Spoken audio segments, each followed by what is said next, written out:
What is up, guys? It's your boy Mad Dog here, and we're back with another video, guys. And today, guys, we have the World Cup happening right now. We're gonna watch it live event. I'm gonna be muting my mic so you guys can watch the whole entire thing. And the Vietnamese team being Mad the Dog, first one coming through there and putting on a show last night. And I think it's actually something that's a little bit more mitigated when it comes to duos because of the strategies that end up going through, where you'll have one person forcing the wall, the other person trying to replace, or the other person isn't actually trying to get the wall right there, but they're trying to get the stair in first so then they can get the wall there. And you get to start playing games like the double combats, looking for the player in the sky there with the shadow bomb.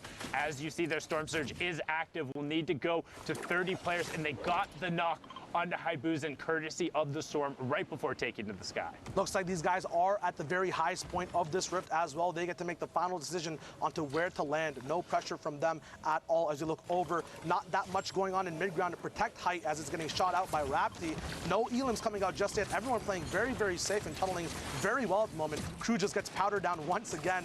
Scribbly Doggy now looking for any other shots down below his mid-ground tar player. That's an option a lot of mid-ground bases have. They can look down anywhere in their box, just protect the top and look for any squeeze eliminations on the bottom side of the map. And we're going back on this rotation, so you can see how Scribby and his teammate just immediately turn backwards and start editing through their tunnel. Now they can just slowly edit backwards and fire shots. Stink goes out, they spray shots towards it, but it is actually Lanuf who gets that knock. Killigore does go down as well. Lanuf and Clinton had previously qualified, but are doing their best in here. You see Violin in the top left as we get closer and closer to the placement threshold. Kazuna and Scribby, good job cycling out right now. Lanuf does end up going down, as well as a Supremacy Attack, who was in that top 10.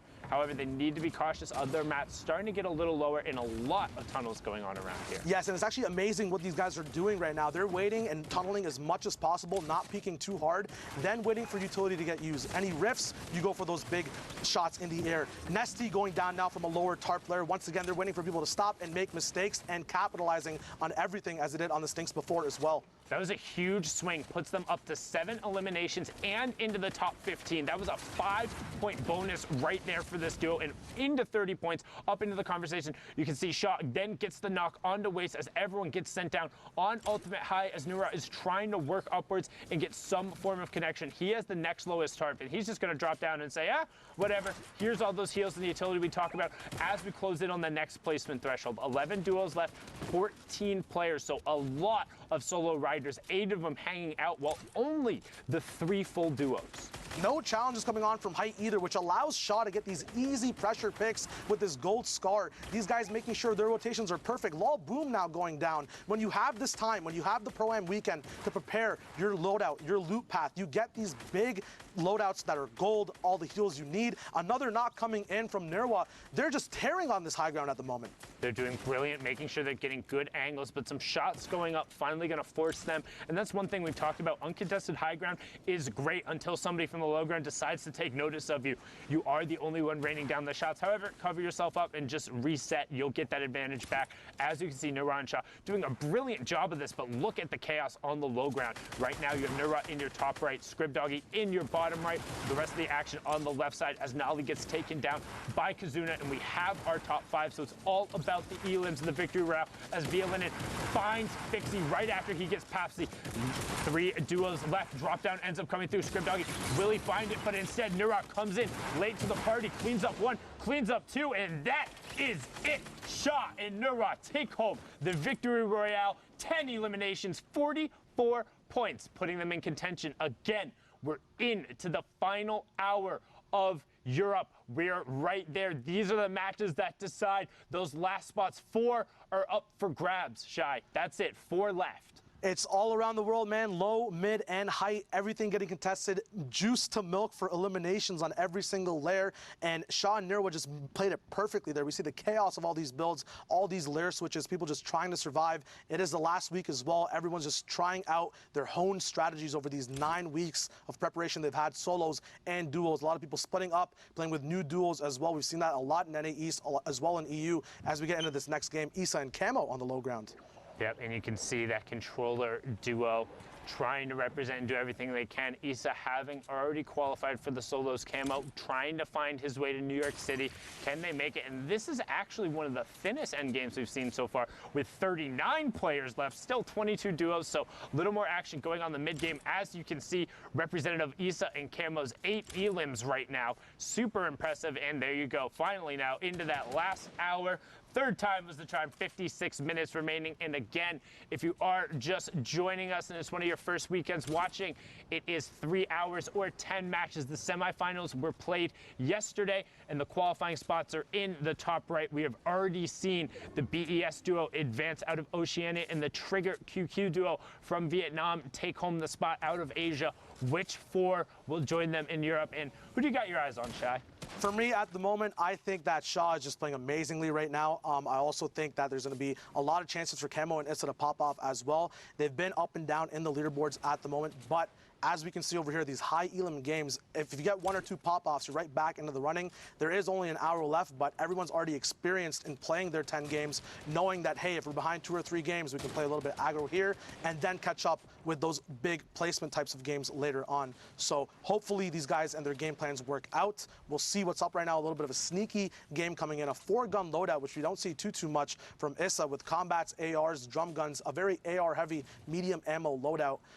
Low people as well on mid at the moment. A lot of calmness. When there's not too many people in the server, you have these stalemate moments where a lot of people get to have a lot of information.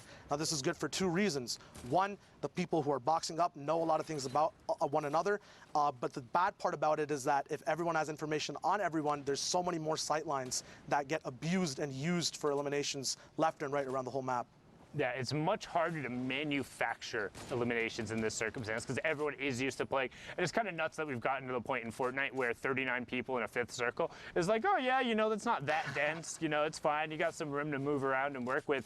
But like, normally the reason people say play for late is because when you get so chaotic, if you are deliberate and you're able to get your rotation down, you will get opportunities to pick off other players. And you can see there just how aggressive these guys have been. 1,102 damage above the Storm Surge threshold. Again, that will turn off once we get down to below 30 players. As you see the launch pad come out, no bonks there. Thought about challenging for height instead. Gonna go far side of the zone and box up and turn. Camo now missing his partner, actually. They finally get together once again. He's going to be boxing up, waiting for any elims to happen. These guys have 8 elims together in total. Heavy Snipe coming into onto the box as well in front of him. No follow-up, though, as it's not possible. These guys are on split layers, although that's very good for sight lines and different vantage points. Sometimes the synchronization can get desynchronized when you're not together with your duo partner. Stay with your buddy. Particularly, it's week 10. Come on. Like, how many times, like, unless your name is Mongrel, like, trying to just 1v2 the rest of the lobby generally hasn't worked out for a lot of players. And right now, Issa and Camo recognizing that, getting back together, still on 8 elims, and now they're going to try and kind of level out the loadout. Interesting to see him dropping the heavy sniper in favor of still running the double AR, but I'm Trash living up to his name there as Issa just blasts him with the combat shotgun. Can't poke there, can't challenge against one of the best players out of Europe. Gets the conversion over, and we're closing in on that top 15. Very, very smooth build over there to get right back up to his partner. But no, these guys are split now. Issa going on for a 1v1. Camo getting a nice low tier or low ground lockdown on his enemy. Max going down on 60 hertz. You got to up those hertz, but you got to see these people coming. Camo moving around. Issa popping off on his lair as well. These guys are owning the whole server, making sure everything's getting shredded down on numbers. Ash going down as well. The finish is coming out. These guys have collectively done so much damage. Drop-offs. It's chaos. Mods going down. What's happening over here, Sunday? 15 elims now. He just ran up to 15 elims, and notice how he's constantly checking his side. Can make it 16. Zaito goes down as well. Who says you need a teammate? He says, Mongrel, who? My name is Ghost Issa, and I'm here to make a play. Camo's in a box. What's in a box? It's the Ghost duo. They want to make it to New York City. They want to go together. One isn't enough as we're closing in on the top 10. 38 points so far, 17 elims. They're already on 22 points just from this match, but they will not stop yet. There's still chaos going on. Pushes forward. Jexy goes down. Trap gets armed right next to him, and they're into the top 10. Issa picks up another one on the high ground. They're on 19 now. He needs to circle back around and find the zone, and he finally does. Narshni goes down. Delay goes down. Top Boy goes down. Closing in on top 5, and he finds it. Jinsen goes down as well. 6 left. Are their health bars working? They haven't taken any damage that's significant at all. Still both alive on separate. They're playing solos.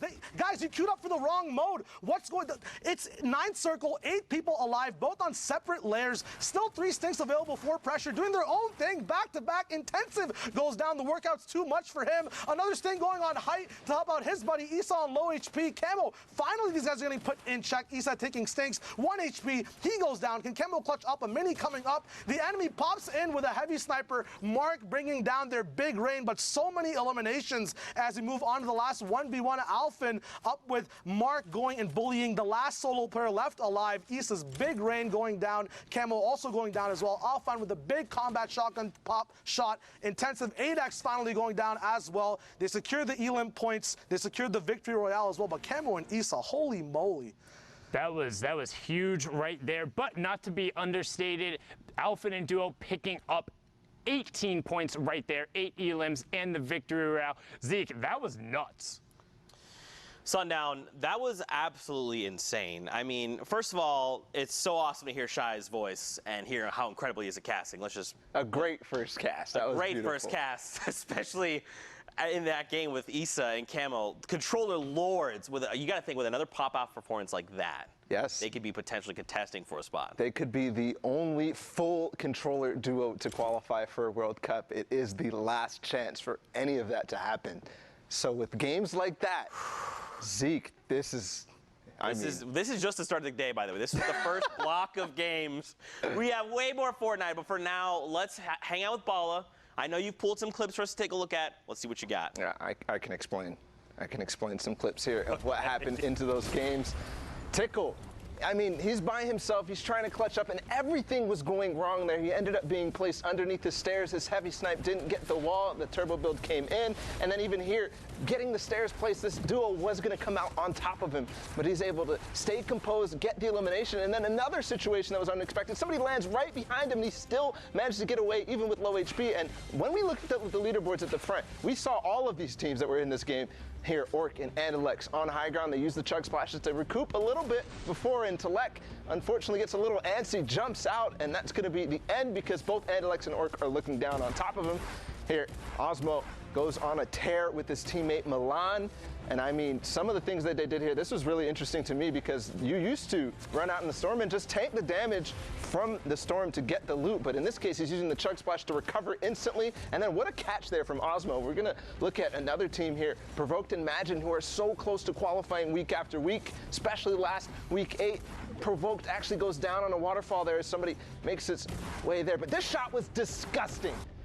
He didn't even actually get that elimination. He did a 112 to him to the face, but actually Jorge, who was up on high ground towards the end, managed to nag that from him. But then Osmo taking on both Carnifex and Harmy by himself. Back on Imagine though, as Osmo finally, because he doesn't have his shotgun reloaded, ends up going down. Imagine with the good attempt after we saw Provoked end up going down from fall damage, takes out Risk while in the storm, and then makes another storm play to kind of try to catch him by surprise, but it's not going to be enough. But it was so close, Zeke. This shot right here, and then look at this. He was so close. He already had his crosshair on his face, but no. Jorge is going to take the win just barely by milliseconds here, Zeke. This was so close. Man, coming down there to the wire, man. This is just what Fortnite is, right? Like, everyone's going to give it their all. Everyone wants to qualify, and that's the kind of stuff we're seeing. Let's take a look at the leaderboard to see how things are shaking out currently. I can't even read. Den Magisk, I don't know. Den Magisk? Magisk. I'm going to call him Magisk. Magisk, great. And TTV, I'm the Beast. We know you. You've been hanging out here for a while. At the top still, though, 7 games remaining. Yeah. This is pretty substantial. 3 victory royales right now, 100% win rate. Yeah. Wait, what? That is ridiculous. I mean, 62 points. This might be flipped here. Games remaining versus matches played. Possibly Miss Benji Fishy and Mr. Savage. We've seen them week after week, and people are starting to, use that Fishy tag at the end of their name to get the good luck. But I mean, Wolfies and Rojo were up here earlier. They've got 57 points now. They dropped down from 1st to 4th. Skite and Vato, who are just barely, I think they got 9th place twice in a row in the duos week. So that's one of the French-speaking duos that have not yet made it. We saw the Solary guys go through before, and then some of these other guys as well. Andalex and Orc, we saw their win. And Dreda, who had the crazy performance in week 9. You guys watched it. Just unbelievable. So it's shaping up. I mean, I'm already seeing Skite and Vato. I'm starting to get excited because they start to play better as time goes on. And we just have all but time right now. It's running down, though. Yeah, for sure. I'm ready to get back into these games. Bala, if you are as well, I think we're going to send it back over to Sundown and Shy. Gentlemen, back over to you and keep the action rolling. Thank you so much, Zeke and Bala. All good, Shy, no worries. But I'm so excited. Like you said, we saw so many of those guys up on that top board. It's so incredibly dense. 52 players in this lobby, 28 duos remaining. And again, the 4 final spots, we're coming down to it right now. That line, because the Mr. Savage and Benji Fishy duo have already qualified, would be 54 points. 51 was on the bottom. 3 points separating everyone. That's how tall you have to be to ride the ride. And Storm Surge is on again, Shy. The pressure is active in EU, and we are in pressure plant as well. The lava's hot. These skins look hotter. The guns look very nice as well with that new camo that's out in the shop as well. A lot of edits going up and around. Once again, Geyser's up in play. A lot of free rotation, free shots being taken too, but a miss coming in from Speezy, very, very close to the opponent's head. Baller's getting shot down on Storm line. Once again, a very good position. A lot of people playing for pre-positioned advantage points and then milking those elims rather than getting them on the fly. The guys are being baited now. Can the beams come through? White HP on that opponent. His fly gets cut short. Jarkos going down now. Where's his duo partner? We don't know. His finish is going to be coming out now as these sweaty soccer skins, Alex and Speezy, are just going to be tearing up this low ground, making sure no one's allowed to be this tall for this EU ride on the northeast side of the map. And you see them actually able to get into the mid ground. Alex was the player from the Winter Royale who hadn't played competitive before. It was just always in the arena duos and said, hey, I'm pretty good at Fortnite, and through the open structure has now been in all of these end games. But Speezy now going to opt to tarp away. We'll see the conversion happen onto Alec, and now has to make some tough decision in terms of loot. Is going to drop the heavy snipe in favor of taking the rift. Will he opt to fix anything else up? And you can see now he's trying to go back through and just make sure he gets every possible little bit he can. In these solo spots, when you have to face up against other duos, those spam weapons are always vital. That choice of keeping the drum gun and the AR even on low ammo, Speezy knows at some point is going to be a desperate motion on the low ground or mid ground in terms of making sure that spam is up on opponents' builds. So very smart decision there as we tune into the Fnatic boys. Motor and Vrox going to be looking at their own loot at the bottom here. Have a rift to go as well. Shadows available to get caught up after grabbing the rift, but Motor misses out on those. Not sure if that'll affect him later on. Once again, there are a lot of geysers and a lot of ways to trickle down from height to stay on top of rotation, but that might be a big hit to their loadout and overall play this game. Yeah, I really hope Vrox grabbed those because honestly, Shadows are the most consistent in terms of the utility tool being able to rotate. You have either top down or down up. You're able to rotate and get high ground if necessary and just make really clutch plays in a pinch. As you see, a lot of other people rotating the good old-fashioned way. It's Fortnite, the battle is building, and everyone is tarping up the side of pressure plate and trying to do damage because that Storm Surge is still active. You can see Motor and Vrox about 9 points off that pace right now to be in the top 10, 12 points off qualification pace. What can they do to get themselves closer? There they are. There are the Shadows we saw earlier. Will he be able to grab them? Is that another misgrab coming out from Motor? And we talked about the clutch and the pressure being on. Now actually misses himself with one of the chug splashes too, but doesn't matter. Call him an action hero as he slides down the side of the volcano and finds the elim. Very smart loop balance from those duos as well. Vrox goes down, but he did have a slurp ticking while he let Motor play with those chug splashes. You know, it's easy to have a very efficient chuck splash in duos, but on rotation, it's very hard to hit you and your partner. So very smart decisions there. Motor has to be smarter now in a 1v2 situation, using all his mats. Around 800 left now as people go down left and right. 26 people left alive, 18 duos, no placement yet. Once again, 7th zone, and a lot of pressure coming down on Motor. His shield getting knocked down, still has those chuck splashes to use on the move, making sure that zone damage is not a problem. Shields, not a problem, as he gets all the way back up to 100 HP. Once again, his early game was amazing. Get those guns out, but his life goes down as well to Bodike. And he misses the top 15, so no placement points there. Vato and Sky are going to be happy about that, as Vato is still in the lobby. You have Ibu High now with the combat and the Flint still rolling around in the ball, and Proxima Star, who was in the top 3, also picking it up there. And Proxima Star being the player who's been around forever, since like the original Summer Skirmish. So good to see his name back up there as Flavo picks up Wraith's Guard, and we're closing in on the top 10. Buhai trying to find a decent amount of space there in the middle, but somebody is way up on Ultimate High. As we're rotating around, Zeke gets blasted by Flavo in the back. Will the Elim come through? No, he's able to find the zone, but not able to pop it off, as now all of a sudden Old Man Mountain, 1-2 players up top. This is when you wish you had Shadow Bombs. Matsu and Ibu High on the mid ground. Ibu High gets that, but Proxima Star and his teammate just get to rain down shots on the rest of the lobby. Ibu High trying to find some space to exist, but he's going to have to go back over now into the plant. There's only Ibu High in a 1v2, and that's not going to be enough. Fury Legend and Proxima Star going to close that one out. 6 elims and the victory round. That is all, guys, at 57 for points. this That's video, because it's going to be a lot more longer, and I don't want to bore you guys. Well, it's not boring, but I don't want to 9 impulses put a and long 2 video smoke grenades left at the end, but they decided to just give the lobby a whole haircut as we move in. Once again, the same zone. Guys are just going up once again. A lot of launch Hope you pads guys can be liked saved it. on There's this 2 fifth people zone that won the rotation. game. A lot of There's 2 mats different can just people, I be believe they were. saved as well when you're up in the air, not And taking too many shots. yeah, guys, and it's your facing boy up, going Mad for these Dog. big vantage. We out.